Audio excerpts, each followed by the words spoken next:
नमस्कार दोस्तों, मैं सुनील अमृत। यूजीसी नेट हिंदी माध्यम यूट्यूब चैनल पर आप सभी का स्वागत है। यूजीसी नेट के हम लोग जो है पेपर 1 और पेपर 2 के बारे में पढ़ रहे हैं।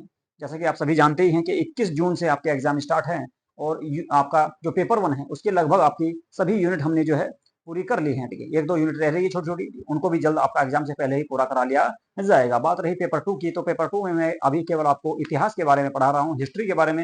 हिस्ट्री के जो आपके पहले क्वेश्चन आए हैं, पीवाईक्यू रहे हैं, उन सब के बारे में बात कर रहे हैं। ठीक है, जो आपके यूजीसी नेट में आए हैं, यूजीसी नेट के अलावा असिस्टेंट प्रोफेसर, टीजीटी, पीजीटी, इसके अलावा और अन्य एग्जाम जो हुए हैं आपके पीसीएस वगैरह, तो जो भी आपके इतिहास से संबंधित नए नए क्वेश्चन आए हैं, ठीक है, अनेक प्रकार के जो क्वेश्चन आते रहते हैं, वे सभी के सभी मैं आपको इसमें कराने का प्रयास कर रहा हूँ। ठीक है, तो चलिए आज की क्लास को करेंगे स्टार्ट। ये आपकी आज की तीसरी क्लास रहेगी। ठीक है, और हम लोग पढ़ रहे हैं अभी फिलहाल क्या, मध्यकालीन भारत। ठीक है, मध्यकालीन भारत के क्वेश्चन कर रहे हैं और मध्यकालीन भारत के क्वेश्चन कर रहे हैं। इससे पहले प्राचीन भारत के अनेक क्वेश्चन हम लोग जो है कर चुके हैं। ठीक है, तो अभी फिलहाल मध्यकालीन भारत कर रहे हैं और इससे पहले इसके 75 क्वेश्चन मैं आपको करा चुका हूं। लगभग आपकी जो है दो दो इसमें क्लासें आ चुकी हैं। तीसरी क्लास रहेगी आपकी मध्यकालीन भारत की। ठीक है भाई, चलिए जी, सबसे पहला क्वेश्चन देखते हैं कौन सा है भाई। सबसे पहला क्वेश्चन देखते हैं कौन सा है आप लोगों के सामने, तो वो है अलाउद्दीन खिलजी वाला। अलाउद्दीन खिलजी ने 1296 ईस्वी में अलाउद्दीन खिलजी ने 1296 ईस्वी में अपने चाचा एवं संरक्षक की हत्या कर दिल्ली का सुल्तान बना। निम्न में से कौन सा उसका संरक्षक था? कौन सा उसका संरक्षक था? बताओ भाई, कौन उसका संरक्षक था? किसका संरक्षक? ठीक है, अलाउद्दीन जो सॉरी, ठीक है आपका, एक मिनट। अच्छा, ये पूछ रहा है किसकी हत्या की, उसके चाचा का नाम क्या था? यानी कुल मिलाकर अलाउद्दीन खिलजी से पहले शासक कौन था? अलाउद्दीन खिलजी से पहले शासक कौन था? कि निम्न में से कौन सा उसका संरक्षक था, यानी कौन सा उसका चाचा या संरक्षक था जिसकी हत्या अलाउद्दीन खिलजी ने की थी? कब? 1296 में। और 1296 से 1216 ईस्वी तक अलाउद्दीन खिलजी का शासनकाल रहा। तो इसने अपने चाचा गयाजुद्दीन, आपका क्या नाम था उसका भाई? उसका नाम था जलालुद्दीन फिरोज शाह खिलजी। जलालुद्दीन फिरोज शाह खिलजी, जलालुद्दीन फिरोज शाह खिलजी उनका नाम था। जलालुद्दीन फिरोज शाह खिलजी उनका नाम था। और इसकी हत्या करके अलाउद्दीन खिलजी ने दिल्ली में सत्ता प्राप्त की थी। दिल्ली में सत्ता प्राप्त की थी। बलबन की अगर बात करें तो ये आपका गुलाम वंश का शासक था। और कुतुबुद्दीन मुबारक शाह की बात करें तो कुतुबुद्दीन मुबारक शाह जो थे, ये अलाउद्दीन खिलजी के पुत्र थे। ठीक है भाई, चलिए जी अगले क्वेश्चन पे चलेंगे। तो ए ऑप्शन आपका ऐसा सही हो जाएगा। अगला क्वेश्चन है, जियाउद्दीन बर्नी किस सुल्तान के दरबार में सलाहकार थे? बताओ भाई, कौन से सुल्तान के दरबार में जियाउद्दीन बर्नी रहा करते थे या किसके सलाहकार थे जियाउद्दीन बर्नी किस सुल्तान के सलाहकार थे, ये इसमें आपको बताना है। देखो भाई, जियाउद्दीन बर्नी ने जो है आपका लिखा है किसके बारे में? मोहम्मद बिन तुगलक के बारे में। और मोहम्मद बिन तुगलक के दरबार में ही एक सलाहकार के रूप में रहा करते थे जियाउद्दीन बर्नी। तो मोहम्मद बिन तुगलक के ये सलाहकार थे। मोहम्मद बिन तुगलक की अगर हम बात करें तो मोहम्मद बिन तुगलक जो है दिल्ली सल्तनत का सबसे पढ़ा लिखा और सबसे योग्य शासक था। लेकिन इसने जितने भी कार्य किए वे सारे के सारे असफल रहे। इसी कारण इसको प्रयोगधर्मी या अभागा शासक भी इसको कहा जाता है। ठीक है, चलिए जी अगला क्वेश्चन देखते हैं भाई। अगला जो क्वेश्चन है अलाउद्दीन खिलजी से ही संबंधित है। अलाउद्दीन खिलजी के जालोर आक्रमण के समय उलूग खां कहाँ का सूबेदार था? बताओ भाई, उलूग खां जो था ये अलाउद्दीन खिलजी का सेनापति हुआ करता था और ये कहाँ का सूबेदार था, ये आपको बताना है। उलूग खां जो है ये कहाँ का सूबेदार था? बयाना एक क्षेत्र पड़ता है भाई आपका आगरा के पास में, बयाना। ठीक है, तो बयाना का आपका क्या था? ये सूबेदार हुआ करता था। कौन? उलूग खां। ठीक है जी, उलूग खां जो है बयाना का सूबेदार बनाया गया था। तो आपका जो है जब जालोर पर आक्रमण किया गया, तो ऑप्शन आपका बी इसमें सही हो जाएगा। बात करें कड़ा की, कड़ा मानिकपुर प्रयागराज के पास पड़ता है और यहाँ का आपका सूबेदार पहले कौन था? अलाउद्दीन खिलजी। इसके अलावा मालवा की बात करें तो मालवा में चंदेल वंश था। और दीपालपुर आपका जो है, दीपालपुर की बात करें तो गयाजुद्दीन तुगलक, गयाजुद्दीन नहीं, आपका अलाउद्दीन खिलजी का जो चाचा था, जलालुद्दीन फिरोज खिलजी, ये पहले दीपालपुर का ही सूबेदार या इख्तियार हुआ करता था। ठीक, चलिए जी अगला क्वेश्चन देखते हैं। तोता ए हिंद यानी कि अमीर खुसरो, तोता ए हिंद उपनाम से विख्यात प्रसिद्ध कवि अमीर खुसरो निम्न में से किसके समकालीन नहीं थे? यानी कुल मिलाकर किसके समय आपका वो नहीं रहा, ये आपको बताना है। देखो भाई, बहुत आसान सा इसका आंसर है, क्योंकि जो है अमीर खुसरो जो है वे आपके आपके खिलजी वंश के समय भी रहे और तुगलक वंश के समय भी रहे। लेकिन आपके वे इल्तुतमिश के समय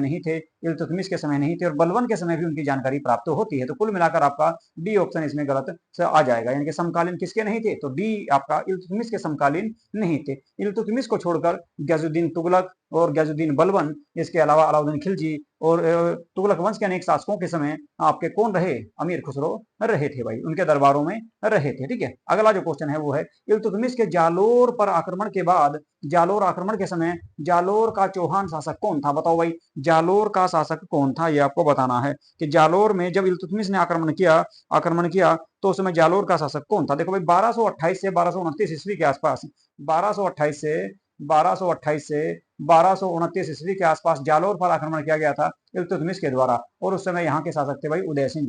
उदय सिंह उस समय यहाँ के शासक हुआ करते थे। तो सही आंसर हो जाएगा भाई आपका सी। ठीक है जी, चलो जी अगला क्वेश्चन देख लो भाई। अगला क्वेश्चन है निम्नांकित में से किस युद्ध में मेवाड़ के शासक जैत्र सिंह ने इल्तुतमिश की सेना को पराजित किया? बताओ भाई, मेवाड़ के शासक थे चैत्र सिंह। जैत्र सिंह या चैत्र सिंह इनको कहा जाता है, जैत्र सिंह या चैत्र सिंह इनको कहा जाता है। तो किस स्थान पर इन्होंने इल्तुतमिश की सेना को पराजित किया था? इल्तुतमिश की सेना को पराजित किया था, ये आपको बताना है भाई। ठीक है, इल्तुतमिश की सेना को पराजित किया था, है जी, मेवाड़ के शासक जैत्र सिंह ने। देखो भूताना का युद्ध जो होता है आपका, भूताना के युद्ध में आपके इल्तुतमिश की सेना को पराजित किया गया था, किसके द्वारा भाई? चैत्र सिंह के द्वारा, या जैत्र सिंह के द्वारा इसको पराजित किया गया था, जो मेवाड़ के एक शासक हुआ करते थे भूताना का युद्ध में। ठीक है, भूताना का युद्ध में पराजित किया था। ठीक है जी, तो सी आंसर आपका इसमें सही हो जाएगा। असिस्टेंट प्रोफेसर 2020 में क्वेश्चन आपको देखने को मिला था हिस्ट्री का। इनमें से किस शासक के अधीन इनमें से किस शासक के अधीन दिल्ली सल्तनत भौगोलिक विस्तार के मामले में अपने चरम पर पहुंच गई थी?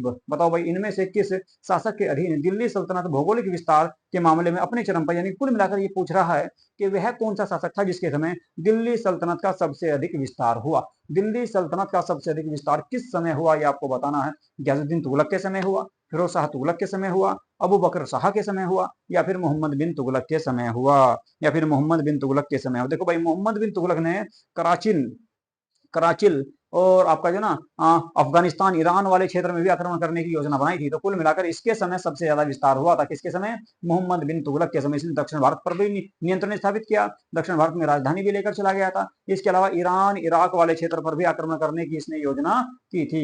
कराचिल अभियान किया था इसने। ठीक है, कराचिल अभियान इसी के द्वारा किया गया था भाई, लेकिन उसमें ये हार गया था। ठीक है, चलो जी अगला क्वेश्चन देख लो। मोहम्मद बख्तियार खिलजी मोहम्मद बख्तियार खिलजी निम्नलिखित में से किस स्थल को दूषित करने के लिए जिम्मेदार है? इनके बख्तियार खिलजी के द्वारा कौन से स्थल को नष्ट किया गया था, ये आपको बताना। बहुत ज्यादा फेमस स्थल है भाई वो, आप जानते भी होंगे उसके बारे में।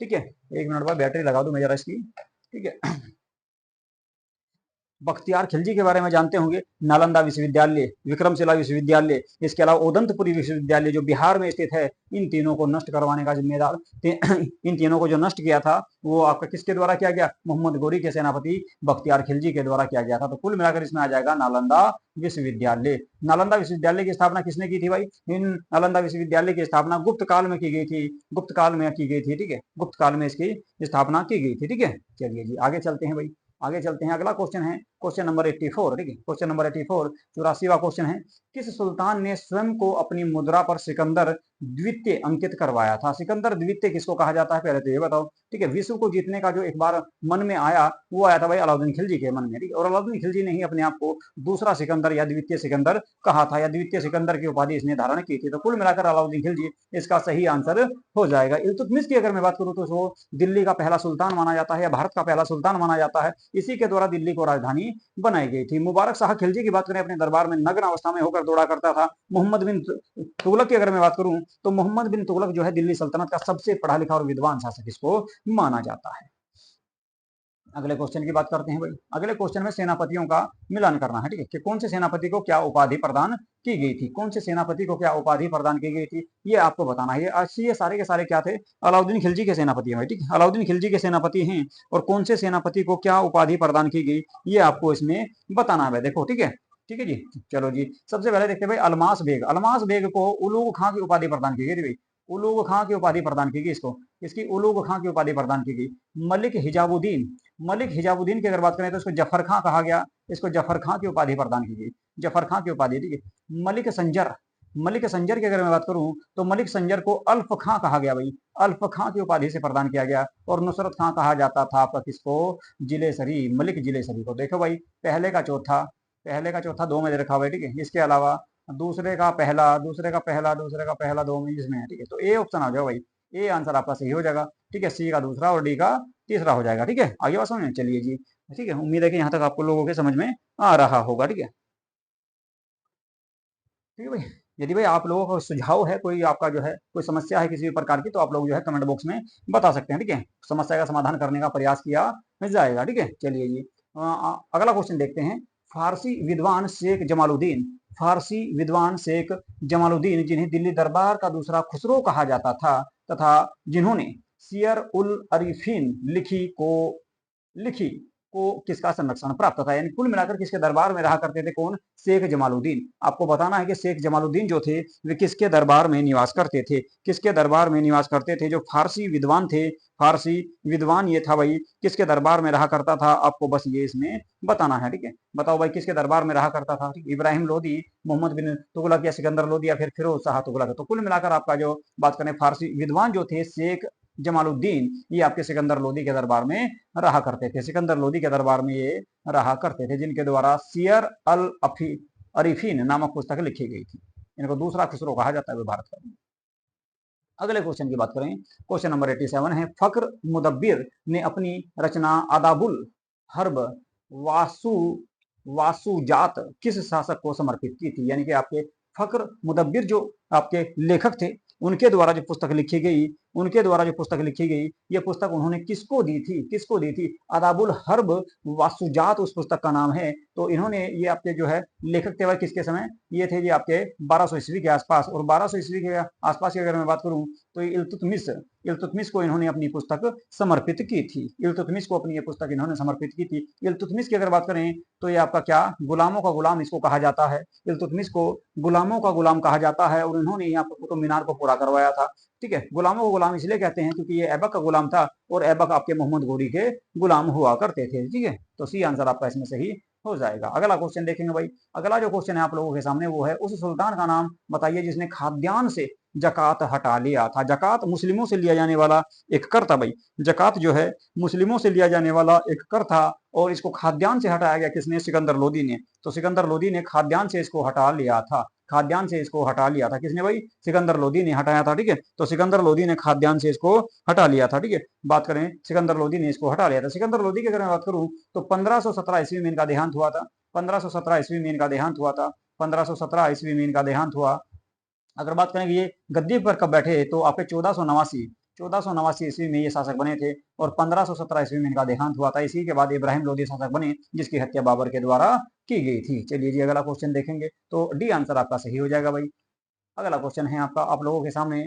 अपने राज्यारोहण के समय फिरोज तुगलक ने किसे खान ए जहां मकबूल की पदवी देकर अपना वजीर बनाया था। बताओ भाई, फिरोज शाह तुगलक के द्वारा अपना वजीर किसको बनाया गया, खान ए जहां मकबूल की उपाधि प्रदान की गई थी। खान ए जहां मकबूल की उपाधि प्रदान की गई किसको भाई, मलिक मकबूल को। मलिक मकबूल को खान ए जहां की उपाधि प्रदान करके अपना वजीर बनाया था। तो ए ऑप्शन आपका इसमें सही हो जाएगा। अगले क्वेश्चन की बात करते हैं। अगला जो क्वेश्चन आप लोगों के सामने है, निम्न में से कौन सा प्रथम मध्यकालीन शासक था जिसने जिल्ले इलाही का विरुद्ध धारण किया। जिल्ले इलाही का विरुद्ध धारण किया, यानी कि जिल्ले इलाही के विरुद्ध अपने आप को इसने जो है धारण किया था। तो कौन सा शासक था बताओ भाई, कौन सा शासक था जिसने अपने आप को जिल्ले इलाही का विरुद्ध जो है धारण किया था। देखो भाई ऐसा शासक था कौन, बलबन। बलबन ने इस चीज का विरोध किया था। बलबन ने इस चीज का विरोध किया था और उसने खुद को ईश्वर का प्रतिनिधि घोषित किया। ईश्वर का प्रतिनिधि घोषित किया। रब जो ना आपका दल चालीसा का अंत भी इसी के द्वारा किया गया। इसी के द्वारा नवरोज नामक त्योहार की शुरुआत की गई और बलबन के द्वारा ही अगर मैं बात करूं, बलबन के द्वारा ही अगर मैं बात करूं तो दल चालीसा का भी अंत कर दिया गया था। और इसी ने लोह एवं रक्त की नीति अपनाई और देवीय सिद्धांत पर अपने राज्य को स्थापित किया था। किसने, बलबन ने। एक क्रूर और एक जो है एक आपका काफी आपका बलपूर्वक इसने शासन किया। ठीक है, सभी लोग इससे बहुत ज्यादा डरते थे। अगला क्वेश्चन देखेंगे भाई, क्वेश्चन नंबर 91 ठीक है, को देखेंगे। ठीक है जी, सूची है और मिलान करना है भाई। सूची है मिलान करना कि कौन सा विभाग किससे संबंधित है। देख लो बड़े से कौन सा विभाग किससे संबंधित है। ठीक है, इसमें आपको सूची मिलान करना है। तो बताओ फटाफट कौन सा इसका सही आंसर आएगा। देखो भाई, ठीक है, देख लेते हैं एक बार। चलो ठीक है, इसका जो सही आंसर आएगा कौन सा, देखो भाई, दीवान ए रिसालत। दीवान ए रिसालत की अगर मैं बात करूं, दीवान ए रिसालत की अगर मैं बात करूं तो एक धार्मिक मामलों का विभाग हुआ करता था। धार्मिक मामलों का विभाग हुआ करता था। दीवान ए अर्ज की बात करें तो सैन्य विभाग हुआ करता था। सैन्य विभाग इनकी चौथे का आपका दूसरा है और ए का तीसरा है, देख लो भाई, चौथे का दूसरा और ए का तीसरा, ठीक है, ए का तीसरा इसमें भी दे रखा दोनों में, है जी, और चौथे का दूसरा इनमें भी दोनों में दे रखा, ठीक है। आगे देखो तो भाई, दीवान ए कोही, दीवान ए कोही बताओ, दीवान ए कोही जो है वो किससे संबंधित है भाई? दीवान ए कोही की अगर मैं बात करूं, दीवान ए कोही की अगर बात करें तो दीवान ए कोही हुआ करता था पत्राचार विभाग। क्या होता था भाई? पत्राचार विभाग। तो ये पत्राचार विभाग हो जाएगा। दीवान ए इंसा एक था भाई क्या? कृषि विभाग, ये कृषि विभाग था।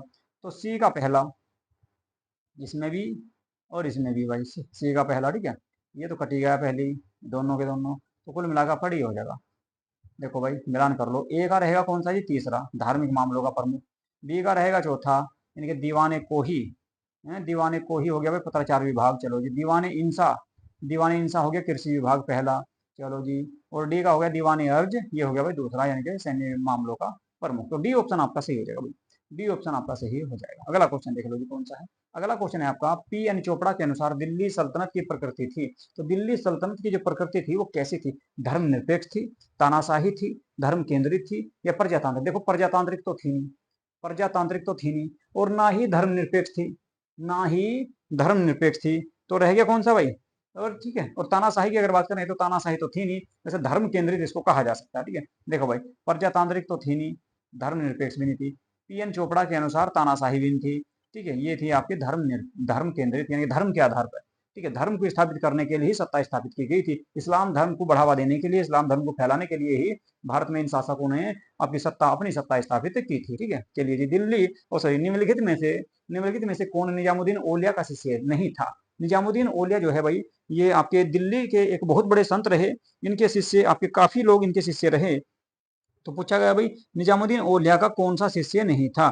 निजामुद्दीन औलिया की अगर बात करें, निजामुद्दीन औलिया की अगर बात करें, इसका कौन सा शिष्य नहीं था? देखो भाई, अमीर खुसरो भी था, अमीर खुसरो जो है इसी के शिष्य थे, बर्नी भी इसी के यह है, और मीर हसन देहलवी भी इनके ही शिष्य थे। बात करें आपके शेख जमालुद्दीन, शेख जमालुद्दीन की अगर मैं बात करूं, शेख जमालुद्दीन जो है बाबा फरीद के शिष्य थे भाई। किसके? बाबा फरीद।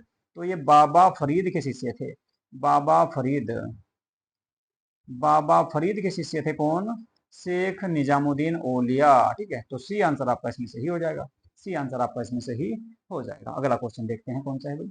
अगला क्वेश्चन देख लो, आप लोगों के सामने आ चुका है, बहुत बढ़िया क्वेश्चन है भाई। निम्नलिखित में से किस सुल्तान ने सूफी संत बाबा फरीद के साथ अपनी पुत्री का विवाह किया था? बताओ भाई, कौन सा ऐसा सुल्तान था, कौन सा ऐसा सुल्तान था जिसने अपनी पुत्री का विवाह बाबा फरीद के साथ किया था? बाबा फरीद के साथ अपनी पुत्री का विवाह कौन से सुल्तान ने किया था, ये आपको बताना है भाई। देख लो भाई, ठीक है, मतलब कि संतों के साथ भी अपनी पुत्रियों की शादी की गई। तो कहीं के संत थे ये लोग, हैं कैसे संत थे ये लोग जो आपकी शादी विवाह भी करते थे, हैं? तो बलबन था भाई, ठीक है, बलबन के द्वारा अपनी पुत्री का विवाह किया गया था फरीद के साथ, ठीक है, बाबा फरीद के साथ अपनी पुत्री का विवाह किया था। और एक पुत्री का विवाह इसने नासरुद्दीन महमूद के साथ भी किया था, जो सुल्तान बना था, जो सुल्तान था भाई, ठीक है।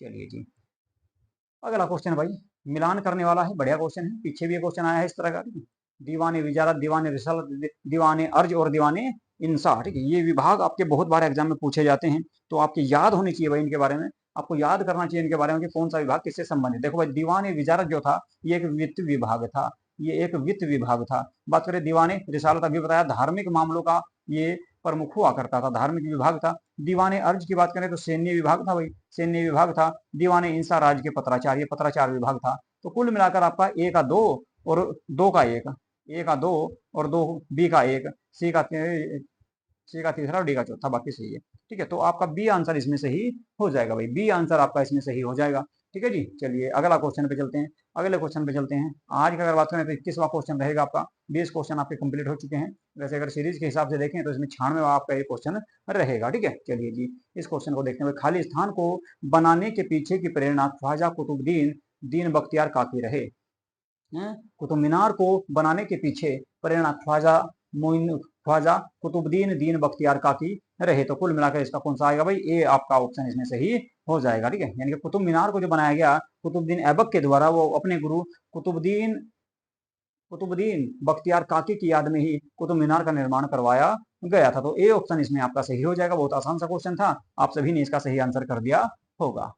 अगला क्वेश्चन देखते हैं, दिल्ली के किस सुल्तान ने कृषि के दशा सुधारने के लिए दीवान ए अमीर कोही की स्थापना की? बताओ भाई, कृषि के क्षेत्र में विकास करने के लिए, कृषि की दशा सुधारने के लिए कौन से सुल्तान ने कौन से सुल्तान ने इस विभाग की स्थापना की, जिसे कहा गया दीवान ए अमीर को ही, दीवान ए अमीर को ही। देखो मैंने आपको बताया कि दिल्ली का सबसे पढ़ा लिखा, सबसे विद्वान, सबसे आपका योग्य शासक जो माना जाता है मोहम्मद बिन तुगलक को माना जाता है, परंतु उसने जितने भी कार्य किए सारे असफल रहे। उसी के द्वारा दीवान ए अमीर को ही विभाग की स्थापना की गई थी, ताकि कृषि में सुधार किया जा सके। और दोआब के क्षेत्र में इसने 1/2 यानी कि 50% कर लगा दिया। दोआब किसको कहा जाता है? दोआब कहा जाता है दो नदियों के बीच का क्षेत्र, दो नदियों के बीच के क्षेत्र को दोआब कहा जाता है भाई। ठीक है, अगला क्वेश्चन देखते हैं। अगला जो क्वेश्चन आप लोगों के सामने है वो भी आपका मिलान करने वाला है।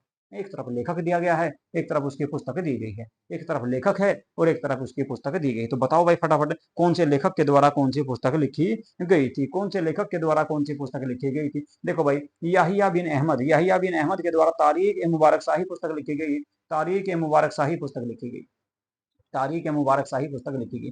कुल मिलाकर आपका एक का चौथा दो में दे रखा भाई। एक तो ये नहीं होना और ना फिर ये होगा। ठीक है, चलिए जी। इसके बाद अब्दुल्ला, अब्दुल्ला के द्वारा पुस्तक लिखी गई थी। कौन सी भाई? तारीख ए दाऊदी, तारीख ए दाऊदी अब्दुल्ला के द्वारा लिखी गई, तारीख ए दाऊदी। तो कुल मिलाकर इसका बी का तीसरा इसमें आ जाएगा भाई। है इसामी की पुस्तक कौन सी है? इसामी की पुस्तक है फुतूहुल सलातीन।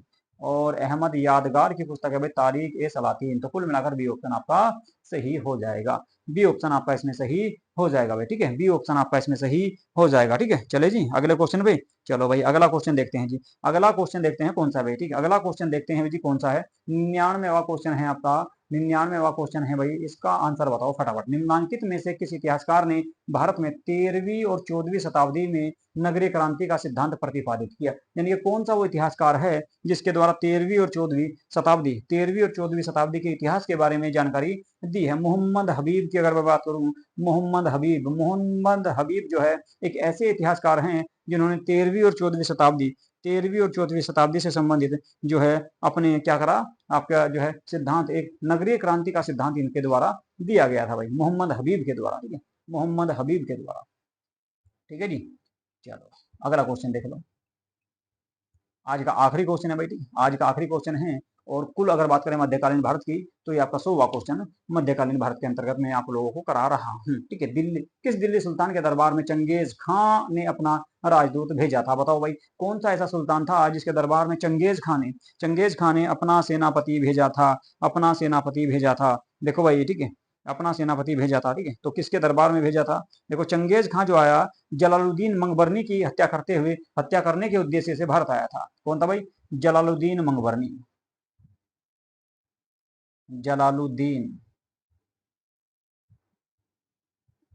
जलालुद्दीन मंगबरनी की अगर मैं बात करूं, मंगबरनी, जलालुद्दीन मंगबरनी कौन था भाई? पहली बात तो ये देख लो, जलालुद्दीन मंगबरनी जो थे ये मध्य एशिया के शासक थे। और इन्होंने क्या किया? चंगेज खां के भाई की हत्या कर दी।